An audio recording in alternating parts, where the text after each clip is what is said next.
अगर आप गांव में रहते हैं और गांव में रहते हुए एक शानदार बिजनेस को शुरुआत करके एक बहुत अच्छा प्रॉफिट कमाना चाहते हैं तो फिर इसके ऊपर ऑलरेडी मैंने 3 वीडियो बना दिया। परंतु आज इस वीडियो के अंदर मैं आपको बताऊंगा गांव में चलने वाला और 5 बिजनेस आइडियाज़ जो कि आप आसानी से शुरुआत कर सकते हैं। क्योंकि देखिए आज के टाइम पे ना ज़्यादातर लोग इंटरनेट पे जाके सर्च कर रहे हैं गाँव में हमें कौन सा बिजनेस करना चाहिए और गाँव के लिए सबसे बेस्ट बिजनेस कौन सा होगा, जो कि आज इस वीडियो के अंदर मैं आपको बताऊंगा। तो चलिए बिना देरी के शुरुआत करते हैं। अगर आप चैनल पर नए हैं तो चैनल को सब्सक्राइब कर दीजिए। अगर आपको वीडियो पसंद आए तो वीडियो को लाइक और शेयर जरूर करें। नमस्कार, मैं विजय कुमार, बिजनेस कंसल्टेंट। अब देखिए गांव में चलने वाला सबसे पहला बिजनेस होगा ऑर्गेनिक फार्मिंग। ऑर्गेनिक फार्मिंग यानी जैविक खेती, यानी इसके अंदर जो फर्टिलाइज़र इस्तेमाल होता है, जो खाद इस्तेमाल होता है, ये नॉर्मली देखिए एनिमल और प्लांट वेस्ट यानी पशु और पौधे की जो वेस्टेज निकलता है, जैसे कि गाय भैंस का गोबर या फिर गोमूत्र या फिर जो पौधे का कचरा निकलता है, उससे बनता है बायोलॉजिकल फर्टिलाइज़र यानी जैविक खाद, जो कि इस्तेमाल होता है ऑर्गेनिक फार्मिंग के लिए। तो ऐसे में देखिए जो गांव होता है वहाँ पर खेती करने के लिए ज़मीन तो अवेलेबल होता है और साथ में लाइफ स्टॉक यानी जो पशु होता है जैसे कि गाय भैंस बकरी, ये भी बहुत ज़्यादा होता है और साथ में पेड़ पौधे भी होता है। यानी ऑर्गेनिक फार्मिंग के लिए गांव सबसे बेस्ट है और आज के टाइम पे भारतवर्ष के अंदर ऑर्गेनिक फार्मिंग काफ़ी तेज़ी से बढ़ रहा है। तो फिर देखिए ऑर्गेनिक फार्मिंग को आप कैसे शुरुआत करेंगे। देखिए ऑर्गेनिक फार्मिंग को शुरुआत करने के लिए सबसे पहले अपने इलाके में क्लाइमेट और सॉइल यानी जलवायु और मिट्टी को आपको अच्छी तरीके से समझना होगा। फिर उसके हिसाब से आपको चुनाव करना होगा कि कौन सा फसलें को आप खेती करेंगे। जैसे कि अलग अलग टाइप के वेजिटेबल्स, उसका आप खेती कर सकते हैं। अलग अलग टाइप के जो फल होता है, फ्रूट्स होता है, उसका आप खेती कर सकते हैं। या फिर अलग अलग टाइप के जो मसाला होता है, स्पाइसेस होता है, उसका आप खेती कर सकते हैं। या फिर जो हार्ब्स होता है यानी ऐसे पौधे होता है जिसके अंदर औषधीय गुण होता है, उसका भी आप खेती कर सकते हैं। जैसे कि देखिए तुलसी, पुदीना, ब्राह्मी, नीम, हल्दी, धनिया, कड़ी पत्ता या फिर देखिए एलोवेरा, सौंफ, अजवाइन, ऐसे पौधे का आप खेती कर सकते हैं। यानी ऐसे फसलें आपको करनी चाहिए जो कि बाज़ार में हमेशा डिमांड में रहता है और काफ़ी ऊंचे दाम पर बिकता है। और इसके अलावा देखिए ऑर्गेनिक फार्मिंग को शुरुआत करने के लिए आपको PKVY यानी परंपरागत कृषि विकास योजना, इसका भी आप लाभ ले सकते हैं। इसमें देखिए सीड्स, हार्वेस्टिंग यानी हार्वेस्टिंग के बाद सामान को मार्केट तक पहुंचाने के लिए ट्रांसपोर्टेशन का भी लाभ मिलता है। हालांकि ये किसी भी इंडिविजुअल को नहीं बल्कि एक ग्रुप में, क्लस्टर में मिलता है। परंतु अगर आप PKVY के बारे में डिटेल में समझना चाहते हैं तो फिर आप अपने डिस्ट्रिक्ट एग्रीकल्चर ऑफिस यानी जिला कृषि विभाग कार्यालय में जाके आप इसको डिटेल में समझ सकते हैं। अब देखिए अगर आप 1 एकड़ की ज़मीन पर ऑर्गेनिक फार्मिंग को शुरुआत करना चाहते हैं तो फिर उसके पीछे एक अनुमानित खर्चा कितना होगा। देखिए सबसे पहले तो ज़मीन को प्रिपरेशन करने के लिए आपका खर्चा होगा 30 से 40 हज़ार और जो प्लांटिंग कॉस्ट है यानी पौधे के पीछे आपका खर्चा होगा 25 से 30 हज़ार और उस पौधे को लगाने के लिए लेबर के पीछे आपका खर्चा होगा कम से कम 30 से 40 हज़ार। इसके अलावा जो जैविक खाद है यानी ऑर्गेनिक फर्टिलाइज़र, उसके पीछे आपका खर्चा होगा 30 से 40 हज़ार और इरिगेशन के लिए आपका खर्चा होगा 5 से 10 हज़ार और कुछ खर्चा होगा आपका ट्रांसपोर्टेशन में, उसमें मान के चलिए 5 हज़ार। यानी कुल मिला के अगर अनुमानित एक देखा जाए तो 1.5 लाख आपका इन्वेस्टमेंट होगा 1 एकड़ की ज़मीन पर ऑर्गेनिक फार्मिंग को शुरुआत करने के लिए। यानी जैविक खाद इस्तेमाल होने के कारण जैविक खेती में आपका लागत बहुत कम आती है और खर्चा कम होने के कारण देखिए आपका प्रॉफिट ज़्यादा मिलने की उम्मीद रहता है। परंतु प्रॉफिट देखिए ये कम्प्लीटली डिपेंड करेगा आप कौन सा पौधे का चयन कर रहे हैं और आपका लोकेशन कहाँ पर है। उस लोकेशन पर आपका क्लाइमेट कैसा है, जलवायु कैसा है और आपका मिट्टी कैसा है। और इसके अलावा जो जैविक खाद आप डालेंगे, ऑर्गेनिक फर्टिलाइज़र जो आप डालेंगे, वो आप किस प्रकार डाल रहे हैं। यानी आप कितना गोबर डाल रहे हैं, कितना गुड़ डाल रहे हैं, कितना चोकर डाल रहे हैं, कितना गोमूत्र डाल रहे हैं, ये सारे चीज़ों के ऊपर डिपेंड करेगा आपका प्रोडक्शन और उसके ऊपर डिपेंड करेगा आपका प्रॉफिट। अब देखिए गांव में चलने वाला दूसरा बिजनेस होगा हार्डवेयर बिजनेस। देखिए अगर आप अपने गांव में एक मार्केट के अंदर अगर एक हार्डवेयर स्टोर ओपन करना चाहते हैं, हार्डवेयर दुकान ओपन करना चाहते हैं, तो फिर उस दुकान में बेचे जाने वाले हर एक सामान के बारे में आपको पता होना चाहिए।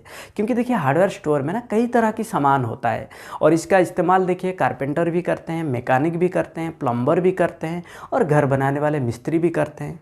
तो ऐसे में देखिए आपको बस ये पता होना चाहिए इन सामान का इस्तेमाल किन कार्य के लिए किया जाता है, ताकि आपको सामान खरीदने और बेचने में आसान होगा।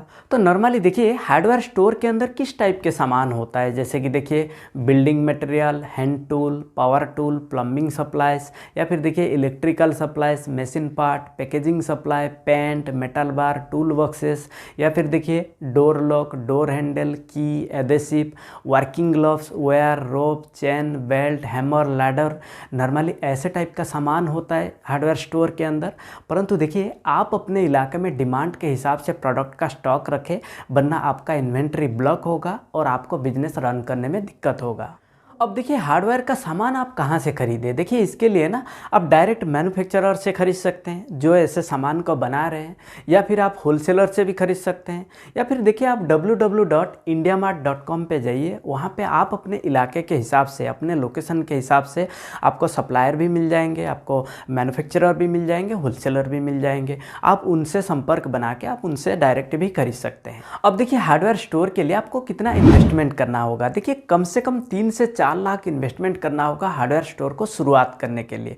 जब आप शुरुआत कर लेंगे तो फिर आगे चल के आप इसका इंश्योरेंस भी करा सकते हैं, क्योंकि देखिए अगर आपको आगे चल के हार्डवेयर स्टोर में अगर कोई नुकसान होता है तो फिर आप बीमा राशि की मदद से उस नुकसान को कम कर सकते हैं। और इसके अलावा देखिए आपको लाइसेंस की ज़रूरत होगी, जो कि आप अपने लोकल म्यूनसिपैलिटी अथॉरिटी से निकाल सकते हैं।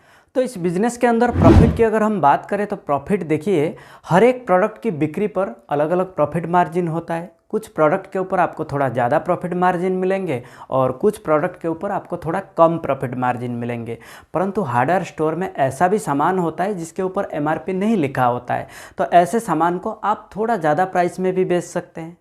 अब देखिए गांव में चलने वाला तीसरा बिजनेस होगा अचार पापड़ बिजनेस। देखिए आप इस बिज़नेस को ना पार्ट टाइम भी कर सकते हैं और फुल टाइम भी कर सकते हैं, क्योंकि आज के टाइम पे बहुत सारे लोग ऐसे होते हैं जो कि गांव का अचार खाना पसंद करते हैं, क्योंकि गांव का अचार शुद्ध होता है और ओरिजिनल भी होता है। तो ऐसे में देखिए आप कई तरह के अचार बना सकते हैं, जैसे कि आप आम का अचार बना सकते हैं, नींबू का अचार बना सकते हैं, मिक्स अचार आप बना सकते हैं, या फिर आंवला का अचार बना सकते हैं, गाजर का अचार बना सकते हैं, या फिर लहसुन का बना सकते हैं।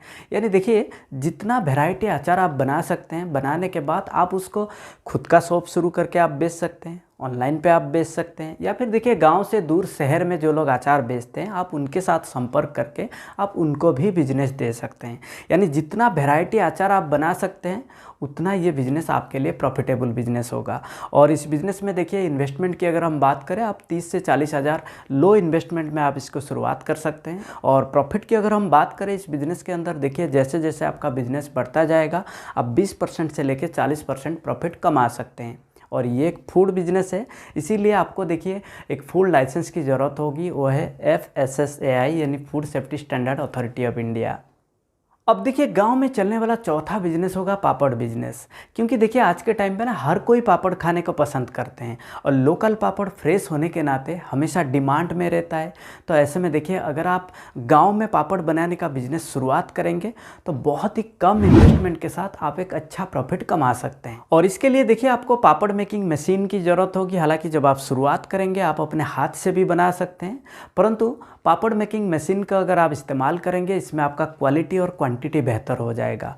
और इसके अलावा देखिए आपको कुछ इंग्रेडिएंट्स की ज़रूरत होगी, जैसे कि पल्सेस, पोटैटो, साबूदाना, स्पाइसेस, सॉल्ट, घी, क्यूमिन सीड ऑयल। और इसके अलावा देखिए आपको एक पैकिंग मशीन की ज़रूरत होगी। और इसके अलावा देखिए इस बिज़नेस के अंदर आपको एक लाइसेंस की ज़रूरत होगी, वो है FSSAI यानी food safety standard authority of India. यानी कुल मिला के आप 40 से 50 हज़ार इन्वेस्टमेंट करके इस बिज़नेस को शुरुआत कर सकते हैं। और आपका इनकम कितना होगा, देखिए अगर मान के चलिए आप डेली 20 पैकेट भी बना लेते हैं और एक पैकेट का सेलिंग प्राइस मान के चलिए 50 रुपीज़ होता है, तो फिर आप डेली 1000 रुपीज़ आप इनकम कर सकते हैं। महीने का कितना होगा, 30 हज़ार यानी 30,000 आप एक महीने में कमा सकते हैं। अब देखिए गांव में चलने वाला पांचवा बिजनेस होगा स्वीट शॉप और बेकरी। देखिए आमतौर पर मिठाई किसी भी त्यौहार, पार्टी, फंक्शन या फिर रिश्तेदार के घर में जाने के लिए हम खरीद के लेके जाते हैं। और आजकल देखिए गांव में लोग अपने अपने घरों में बर्थडे सेलिब्रेशन या फिर मैरिज एनिवर्सरी मना रहे हैं, तो ऐसे में देखिए उनको मिठाई के साथ केक की ज़रूरत होती है। यानी अगर आप गाँव में वहाँ पर चलने वाला अलग अलग प्रकार के मिठाई आप बना सकते हैं तो फिर आप बहुत अच्छा प्रॉफिट कमा सकते हैं। और इसमें होने वाला इन्वेस्टमेंट तो देखिए आपको कुछ रॉ मटेरियल्स की ज़रूरत होगी, जैसे कि आटा, मैदा, घी, oil, sugar, dry fruits, milk powder, milk, बेसन, पनीर। और इसके अलावा देखिए आपको कुछ इक्विपमेंट्स की भी ज़रूरत होगी, जैसे कि देखिए gas, oven, larger pan, water tank, fridge, table, chair और स्वीट डिस्प्ले काउंटर। और इसके अलावा देखिए एक फूड बिजनेस होने के नाते आपको FSSAI यानी food safety standard authority of India, इसका भी लाइसेंस आपको रखना होगा। और साथ में आपको एक NOC रखना होगा। यानी कुल मिला के आपका इन्वेस्टमेंट देखिए आप 2 से 3 लाख इन्वेस्टमेंट करके स्वीट एंड बेकरी शॉप को आप चालू कर सकते हैं। और प्रॉफिट की अगर हम बात करें, जैसे जैसे आपका बिजनेस बढ़ता जाएगा आप इस बिजनेस के अंदर 50% तक प्रॉफिट भी कमा सकते हैं। तो उम्मीद करते हैं आपको ये वीडियो पसंद आया होगा। अगर आपको ये वीडियो पसंद आया तो वीडियो को लाइक और शेयर जरूर करें, और हाँ, इस चैनल को आप सब्सक्राइब करना ना भूलें। तब तक के लिए मैं विजय कुमार आप सभी लोगों को हृदय की गहराइयों से बहुत बहुत धन्यवाद।